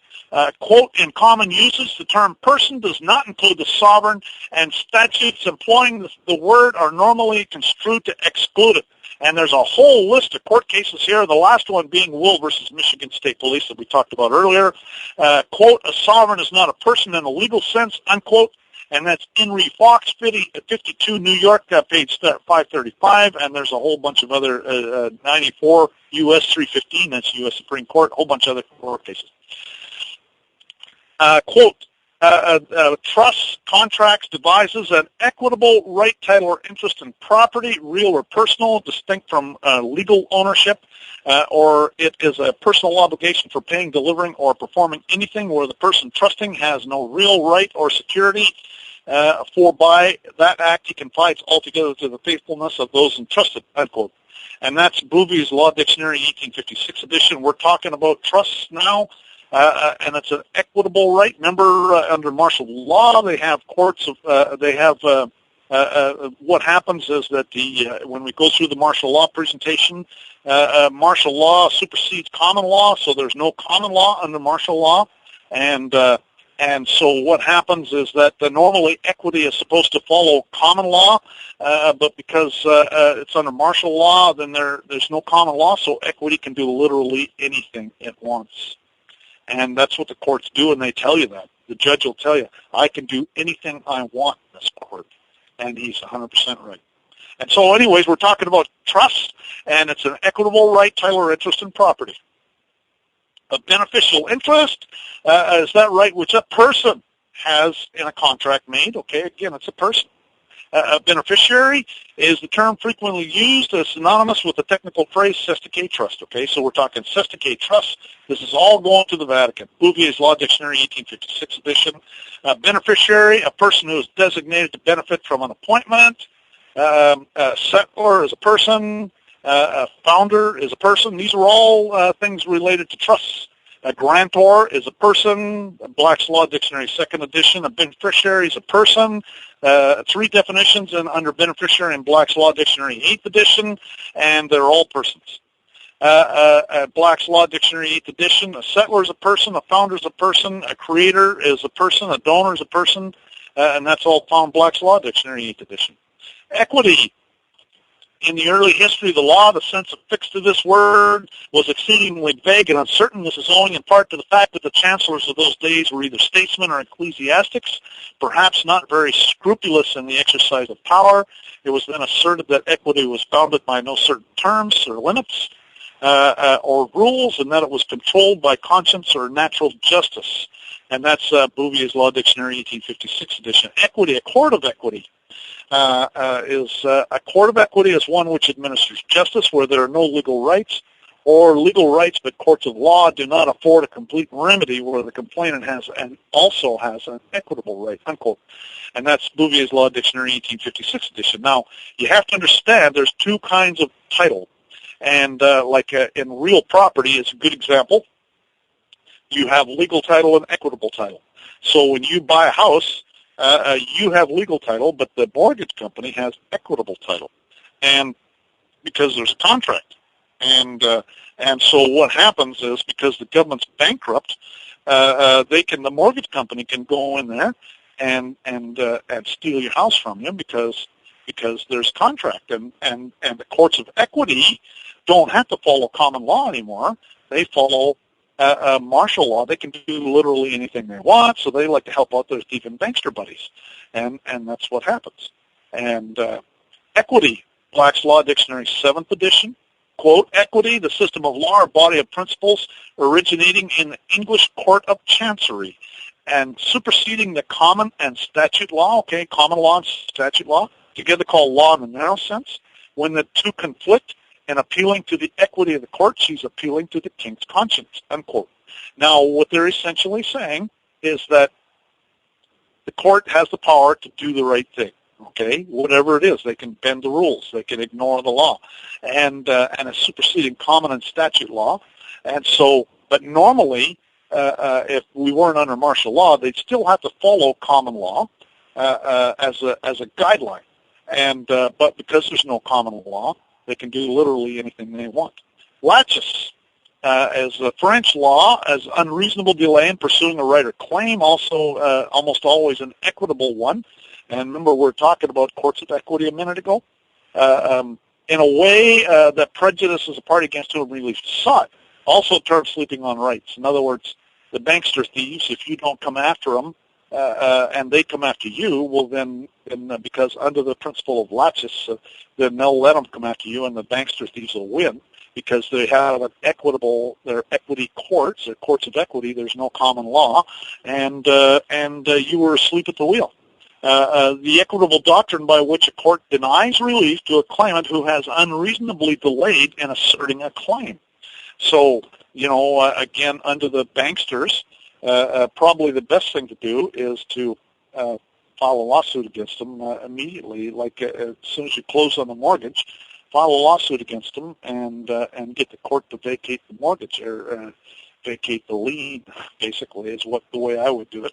Although I'm not interested in dealing with the banksters thieves, anyways. Anyways, Black's Law Dictionary, 8th edition, page 2553 and 2554. Everything they do is under probate laws for dead things. A person is a dead thing. Are you a dead thing? Quote, whereas taxation by the Parliament for the purpose of raising revenue has been found to experience to occasion great uneasiness and disorders, that from and after the passing of this Act, the King and Parliament of Great Britain will not impose any duty, tax, or assessment whatever payable in any of His Majesty's colonies, provinces, or plantations in North America, except such duties as may be expedient to impose for the regulation of commerce, unquote. And that's an act to impose taxes in commerce only, George III, Chapter 12, 1778, 2 years after the Declaration of Independence. It's kind of interesting. Quote, offenses committed within any of the Indian territories shall be tried in the same manner as if committed in the provinces of Lower or Upper Canada, place and manner of trial of such offenders not being subject of His Majesty, and also within the limits shall be acquitted, unquote. And so, again, remember what they're saying is that you can put on trial Majesty, subjects of His Majesty, but anybody who is not subject of His Majesty, you have to dismiss the case. And that's an act to extend the jurisdiction of the courts of justice, and that's George III, Chapter 138, 1803. That's extremely interesting, because that's saying that the courts don't have authority over we the people, over the sovereigns, and that's 100% correct. There's certain words that are used in martial law and commerce. Resident, okay, or residence. We talk about that when we go through. Shoot, I'm surprised we haven't talked about it. Oh, here it is. Okay, it's coming up. A residence, a traffic, commissioner, drive. Human, a sovereign is a living soul. Driving, you sovereigns travel with their private property. And as far as residence are concerned, the sovereigns inhabit. A home is an abode. Liberty is something you get from a ship. Sovereigns have freedom. Mail, sovereigns use the post as in a postal address. Transportation. Spouse, you don't have a spouse. A spouse is a person. I have a wife. I have, I'd say I'd have my wife. She's not my spouse.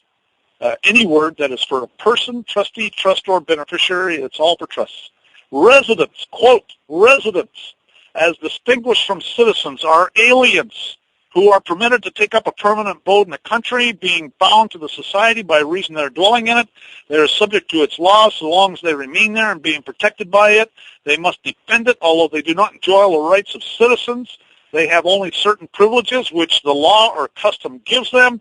Permanent residents are those who have been given the right of perpetual residence.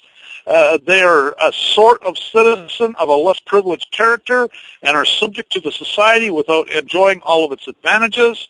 Their children succeed to their status, for the right of perpetual residence given to them by the state passes to their children, unquote. So they're talking about U.S. citizens. That's the reason they say a U.S. citizen is resident. Anyways, that's taken from the Law of Nations by Vattel, Book 1, Chapter 19, Section 213, page 87.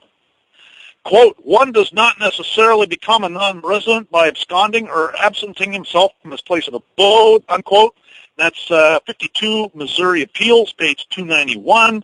And what that's essentially saying is that you don't become a non-resident by leaving your house. So how do you do it? You do it by quit volunteering. That's exactly how you do it. You quit volunteering. Transportation, punishment. In English law, this punishment is inflicted by virtue of sundry statutes.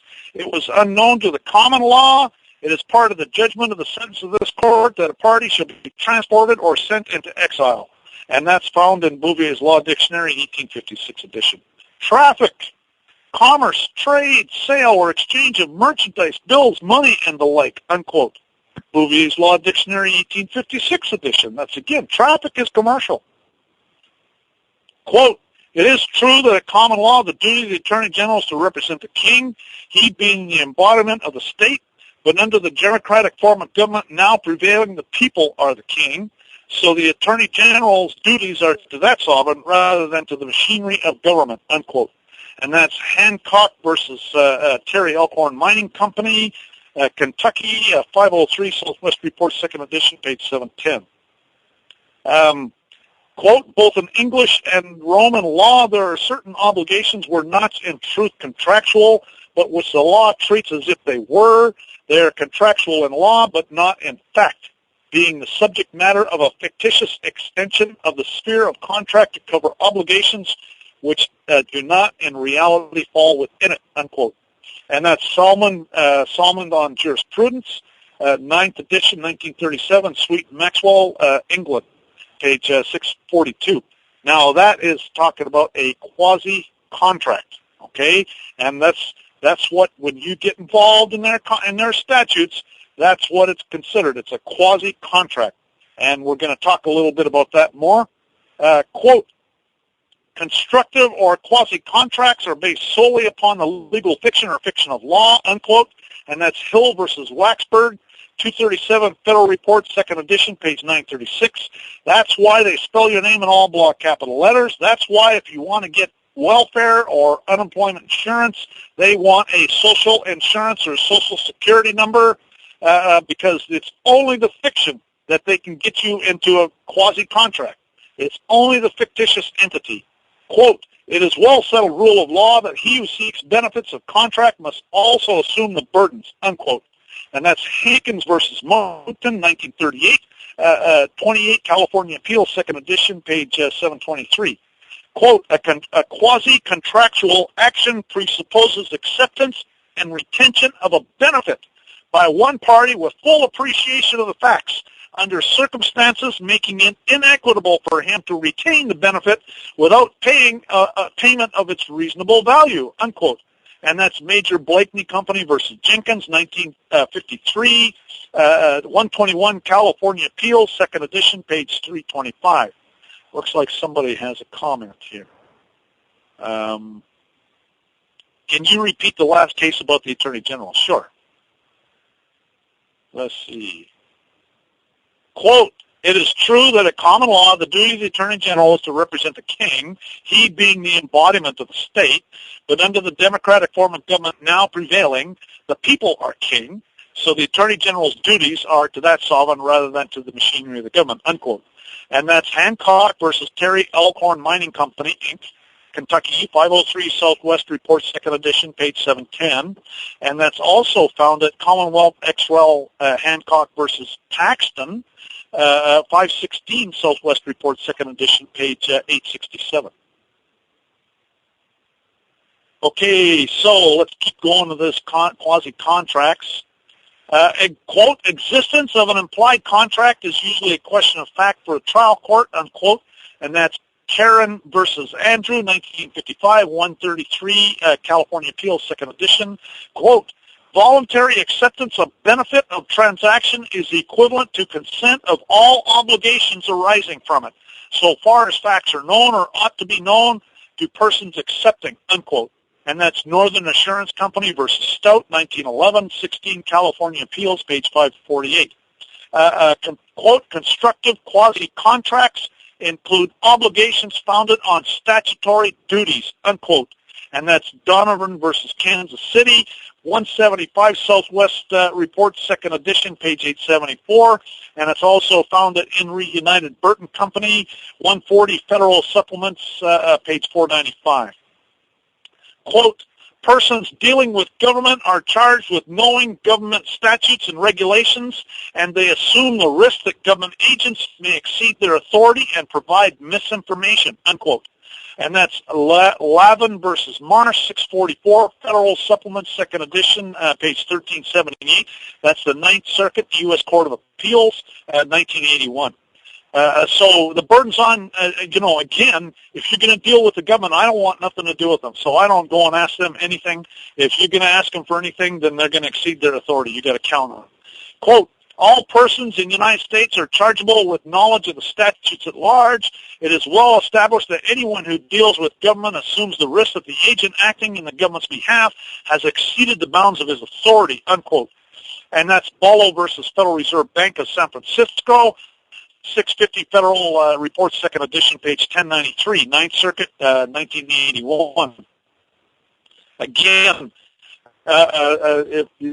they exceed their authority every day, okay? And so you just, I count on it.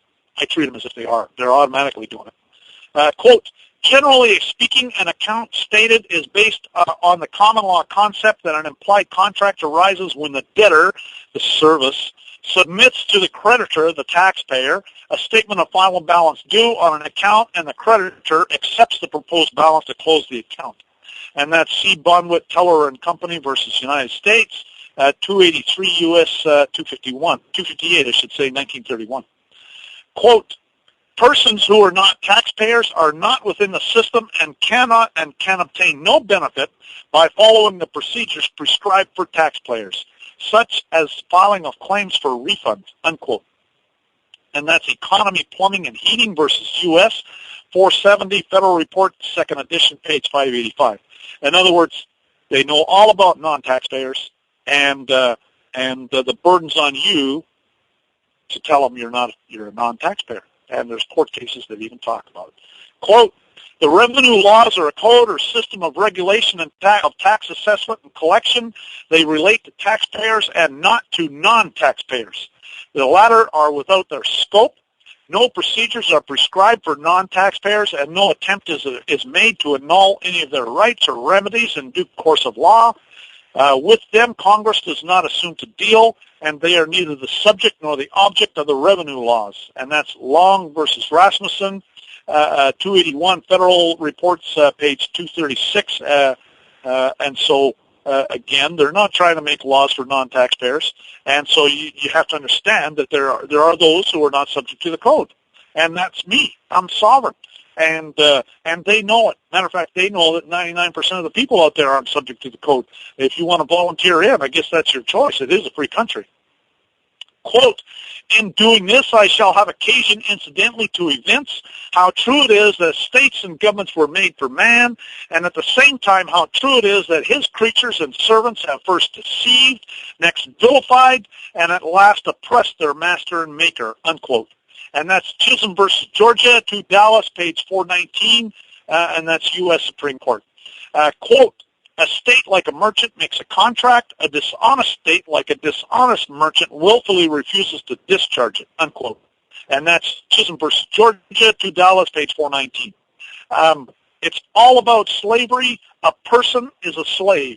Either you're the king or you're a slave. There is nothing in between. It's either one or the other. If you participate in their color of law statutes, then you've agreed to be their slave. It's only involuntary servitude that is not lawful. Okay? Involuntary servitude is slavery. But voluntary, you can volunteer.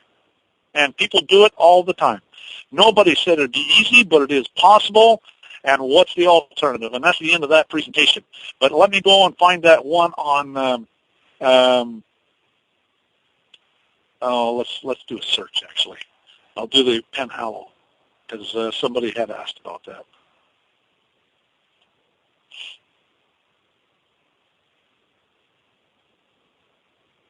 Here it is. That's found at Penhallow versus Jones Administrators, 3 U.S. 54. That's U.S. Supreme Court, 1795.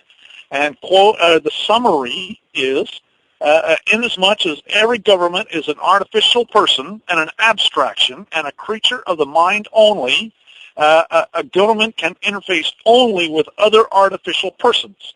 The imaginary, having neither actuality nor substance, is foreclosed from creating and attaining parity with the tangible. The legal manifestation of this is that no government, as well as any law, agency, aspect, court, etc., can concern itself with anything other than corporate artificial persons and the contracts between them.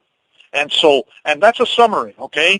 The citation is found on page 93, and it actually goes on for a couple of pages, and the citation starts with, quote, a distinction was taken of the bar between a state and the people of the state. It is a distinction I am not capable of comprehending. And then it goes on with a 2-page explanation of why the court cannot comprehend it. And the reason is that, again, there's nothing the government can do to affect the people. They cannot see the people. It's like us. We can't see God, and we have nothing to say to him. It's the same thing with the government. The government has nothing to say to us. There is nothing the government can do to we the people. And it says here, the government can interface only with other artificial persons. And that's why all of their statutes all talk about a person and all describe a person as a fictitious entity. They always do that. They always will. They know they don't have authority. And if they're doing something to you, it's because you've agreed to it. And that's really what it comes down to, is do you know who you are? And that's what happens. Yes, for God is not the author of confusion, but of peace. That was left for man. And we've done this to ourselves. It's really what's happened. And once you understand it, all you have to do is we've got color of law. We're going to talk about martial law in the weeks to come, and commerce, and how all of this stuff has to do with contracts, how it's all coming from the Vatican, and we can quit volunteering. Okay, that's the bottom line, is we can quit volunteering. There's nobody forcing us to volunteer into this stuff, and you have to understand the nature of the contracts and how they're getting you to do it and how to deal outside of their system. Once you do it properly, remember, even at common law, if there's something that you can plead and you don't do it at the proper time, remember we talked about that earlier, if you don't plead it at the proper time, like, for example, you don't have jurisdiction. If you start arguing the terms of the contract before you plead about not having jurisdiction, then you just gave them the contract. And so you have to challenge the contract up front, and that's what my documents do. That's what they do. I serve them on them long before they ever see me. And I tell them, you don't have a shred of authority over me. You have no more authority over me than a Walmart rent-a-cop. And a Walmart rent-a-cop can arrest me if I steal, okay, that's a common law offense, or if I assault someone or commit murder, they can arrest me. And that's all the cops can do. But along with that comes responsibilities, okay? I have to come to their aid when they need it. So we have to understand that, and we have to act responsibly, and we have to treat our fellow men properly and with respect and dignity. And so it's much more to it than that. So we talked about that today. Now, I guess we'll wrap it up here. I have a website. You're listening to These Changing Times Radio. The program is Do You Know Who You Are? And I am Glenn Winningham, House of Fern. I was visited by the FBI and the Texas State Police about a year ago last March, and at that time they told me that I'm listed as sovereign in their system. And so this whole program is about how anybody can do that. And it's really not that difficult. You just have to understand the law and what's happening and assert yourself. They have qualified immunity, and if you the courts, because our courts aren't operating, we have abdicated our responsibility to operate our own courts, and so the only courts that are available are their courts. And their courts, they won't proceed if they have qualified immunity. Now, at common law, that's not the case. But at common law, there's no common law courts around. We, the people, need to operate them. And until we start operating our own courts, they're going to do this kind of stuff to us. So it's because of our own ignorance that they're able to take advantage of us. And this all is coming from the Vatican. It's satanic. It really is. I can't say that enough. And we, the people, need to stand up and accept our responsibilities and operate our government. And if we do it properly, they will recognize it. And we will have all the power. We have always had all the power. They're just nothing but a bunch of pirates, if you really understand what's happening. But so anyways, I've got a website. There's a group. I've got several groups. My website is www.sovereigntyinternational.info. I got sidetracked on my conversation there. Anyways, my website is www.sovereigntyinternational.info. I've got some groups. I've got one group on These Changing Times radio website called sovereigntyinternational.info. I've uploaded some documents there, including a document from a Arizona senator talking about the contractual nature of driver's licenses and vehicle registration. And so I encourage you to go there and read that document. I've also got my own photo ID affidavit that I made up that's up there.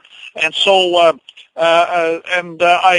uploaded some YouTube videos, and so the links to those YouTube videos are up there.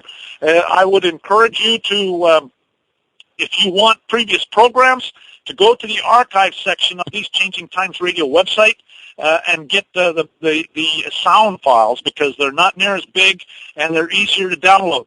The YouTube videos are very big files. Once you convert them to a video, it's like 200 or 300 megabytes, whereas the same file as a sound file might be 50 megs.